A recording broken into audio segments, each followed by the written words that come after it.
The night of July 24th, 1943 is moonless and thick with summer cloud.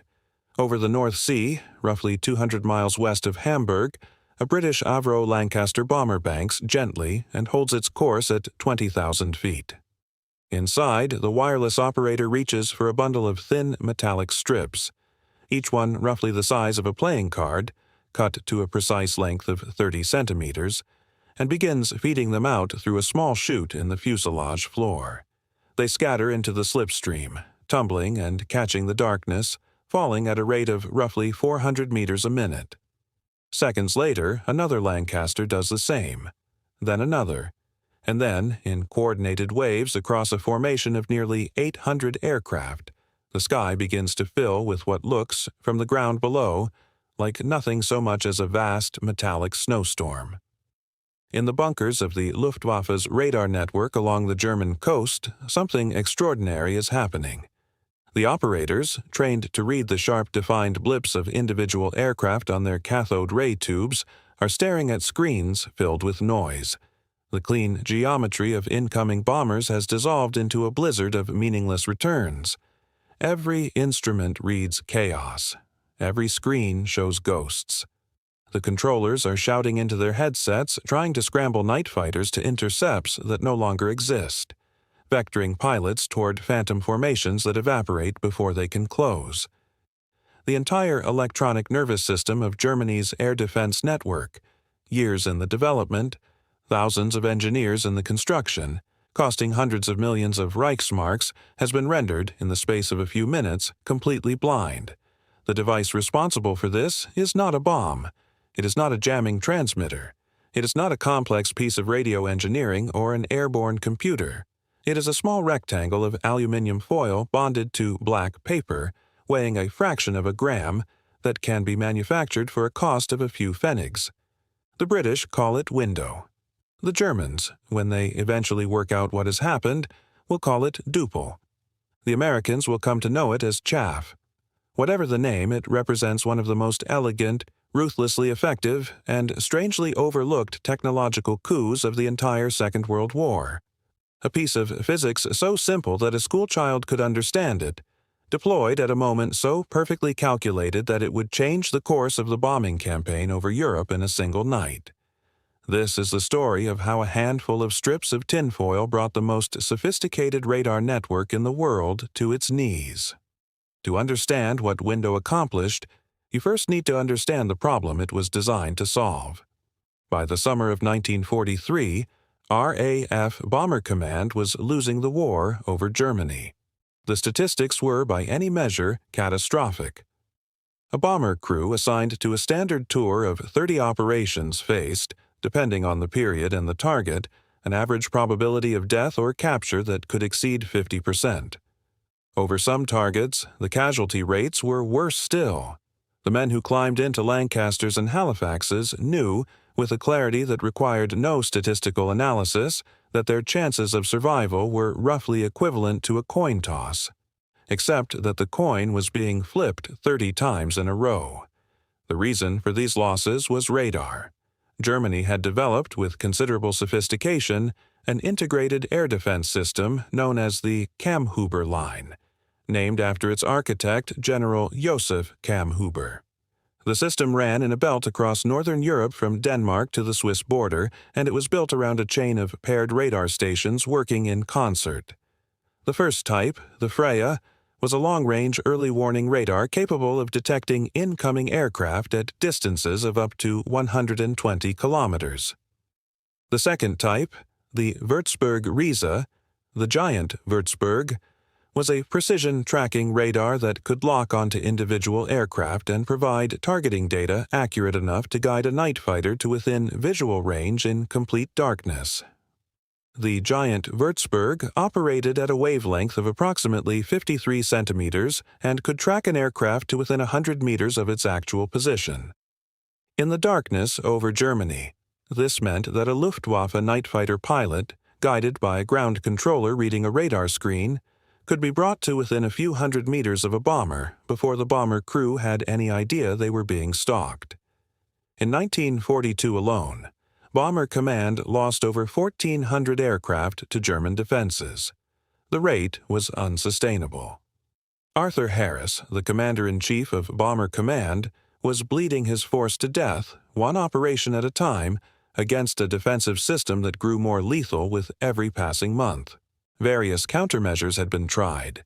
Electronic jammers, codenamed Mandrel, could partially obscure the Freya early warning Würzburg at the moment it mattered most, when a night fighter was being guided onto a bomber's tail over the target itself. What was needed? Radar. Airborne jammers disrupted communications.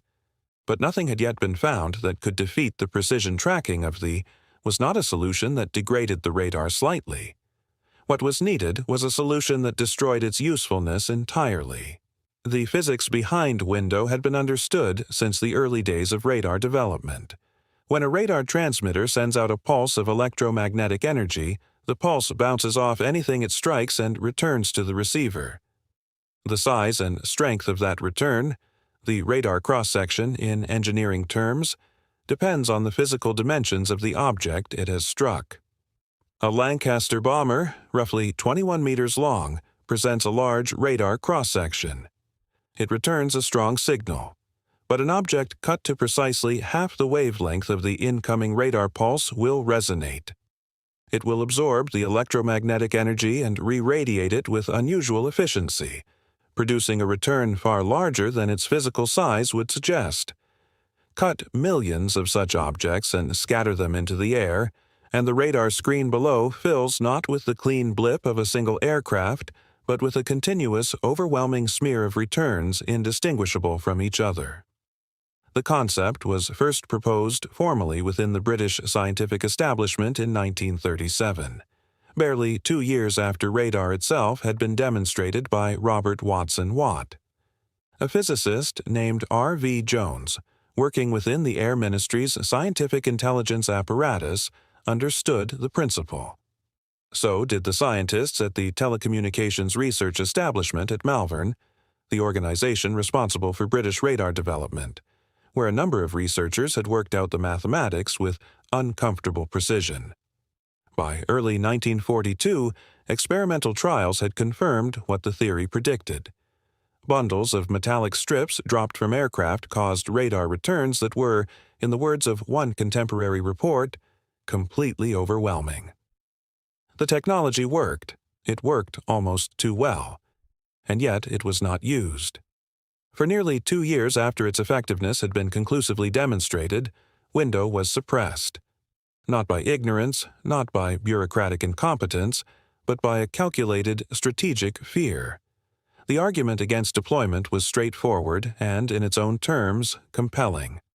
If the British used window against German radar, the Germans would immediately understand what had been done. They would manufacture their own version. They would use it against British radar. And British radar, in the summer of 1942, was protecting the country from German air attack and providing the data for fighter interceptions over the English Channel. The chiefs of staff, the Air Ministry, and ultimately Winston Churchill himself concluded that the defensive advantage of keeping window secret outweighed the offensive advantage of deploying it. The decision was made and held, through months of mounting bomber losses, through increasingly desperate pleas from Harris and his operational commanders, through the deaths of thousands of aircrew who might have survived had the foil been released. The technology was simple. Each strip of window was a piece of aluminium foil measuring 30 centimeters in length and roughly 1.5 centimeters in width, laminated onto one side of a strip of black paper to prevent static cling and ensure dispersal. The dimensions were calculated to be precisely half the wavelength of the giant Würzburg's 53-centimeter operating frequency, the resonance condition that maximized the radar return. Each individual strip was almost weightless. A bundle of 2,000 strips weighed roughly 1 kilogram. Scattered from an aircraft at 20,000 feet and falling at their gentle terminal velocity, a single bundle would create a radar cloud, a bloom of returns that persisted for several minutes and spread over a volume of sky hundreds of meters in diameter. An aircraft dropping bundles at 1-minute intervals would leave behind it a trail of overlapping clouds, each indistinguishable from the next, each producing returns as large as a full-size bomber. Manufacturing was carried out primarily at factories across the Midlands and southern England, with production organized under the supervision of the Ministry of Aircraft Production. The strips were cut by machines adapted from the paper-cutting industry, bundled into packets and wrapped in brown paper for handling ease. By the time window was finally authorized for use, stockpiles had reached over 60 million strips, stored in warehouses and dispersed to operational bomber stations across eastern England. Production capacity, once fully mobilized, could deliver tens of millions of strips per week. The limiting factor was never supply. The decision to finally release window for operational use was made in July 1943, driven by a combination of factors that tipped the balance against further delay. German radar technology was advancing rapidly, and there was growing evidence that the Luftwaffe was experimenting with its own version of the principle. The defensive calculus was shifting. Simultaneously, Harris had proposed Operation Gomorrah, a sustained campaign of area bombing against Hamburg, Germany's second-largest city and its most important port, that offered both a strategic objective and a target geographically suited to testing the new countermeasure. Hamburg's distance from Britain meant that the bomber stream would be over-defended territory for a shorter period than targets deeper in Germany, reducing the margin for error if the deception failed to work as planned. If you are finding this interesting, a quick subscribe helps more than you know. The result of the first night's operation exceeded almost every expectation. The night fighters scrambled by, the Luftwaffe flew desperate patrols through a sky that had been transformed into an impenetrable electronic fog. Controllers on the ground, staring at screens showing hundreds of radar returns all of identical size, all moving at similar speeds, could not distinguish real aircraft from foil clouds. Pilots were vectored into empty sky. Others were guided onto each other.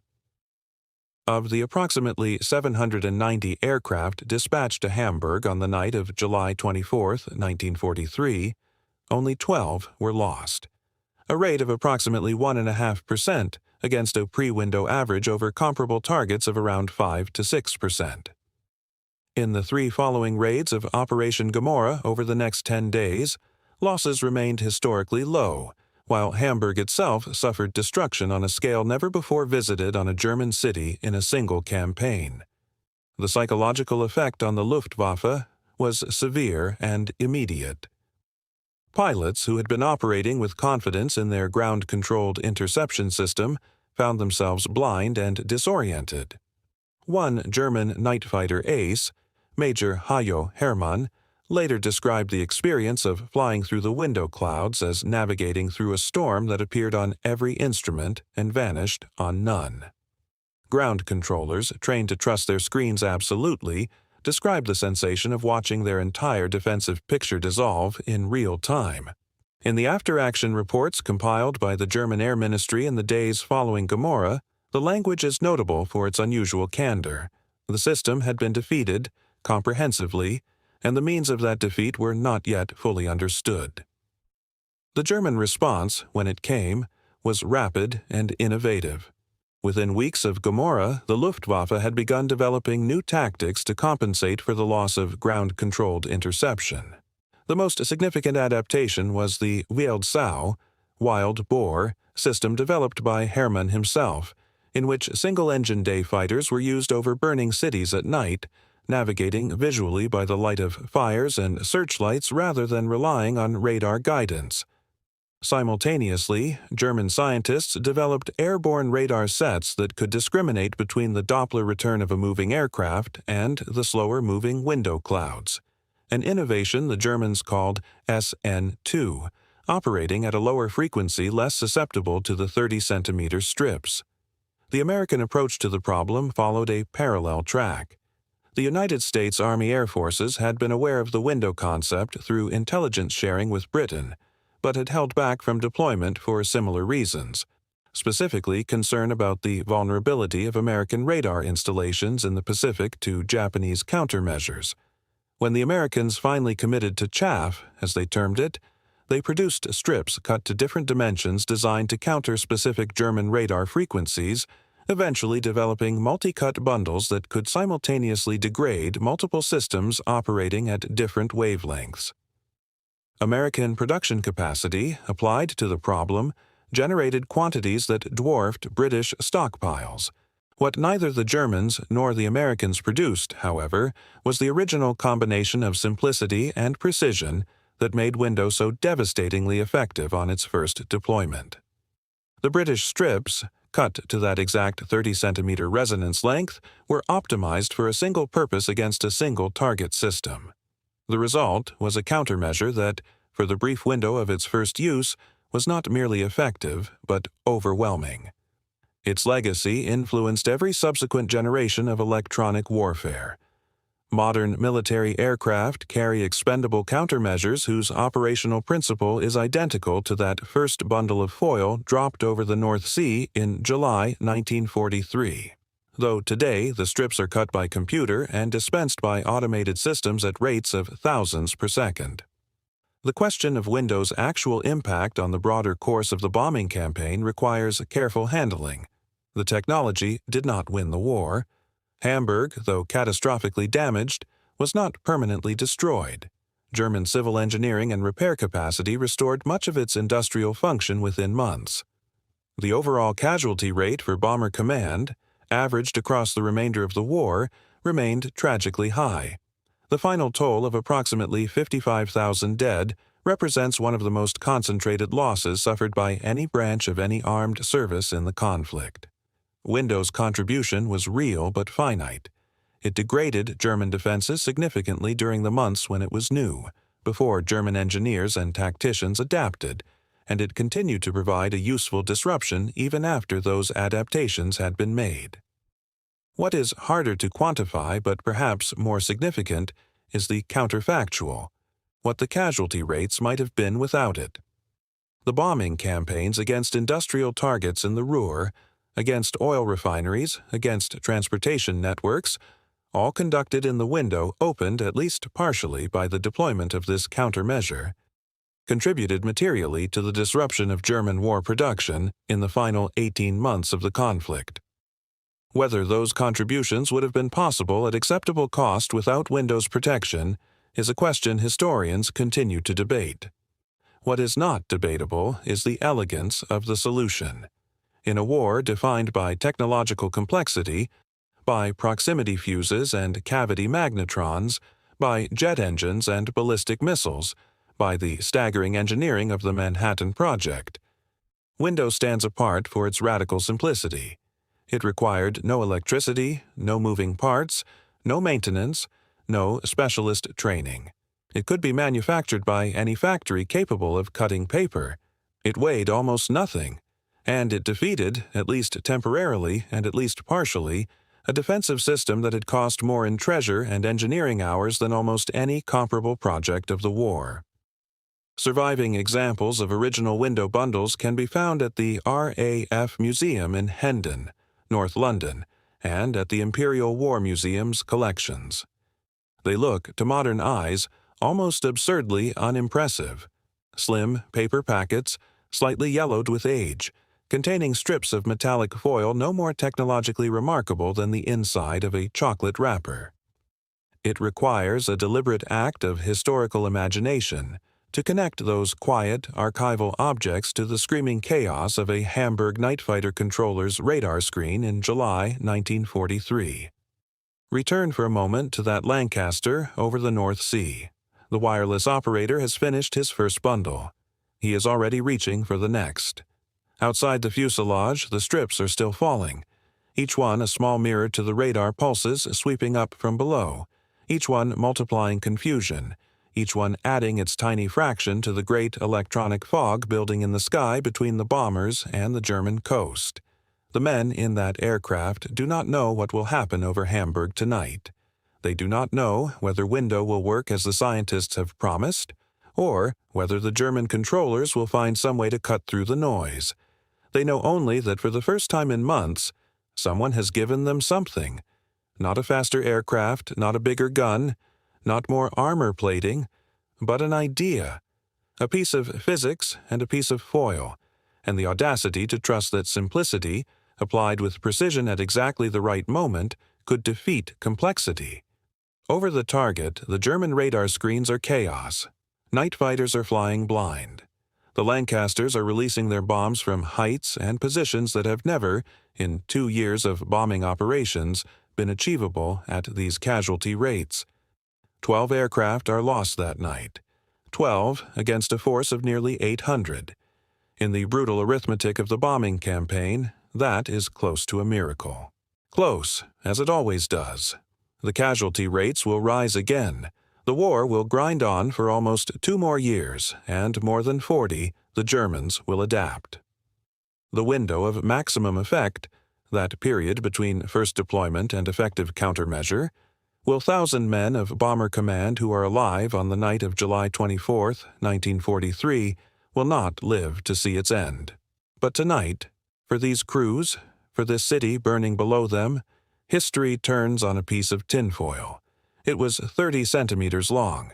It weighed almost nothing, and for one extraordinary night, it was the most important object in the sky.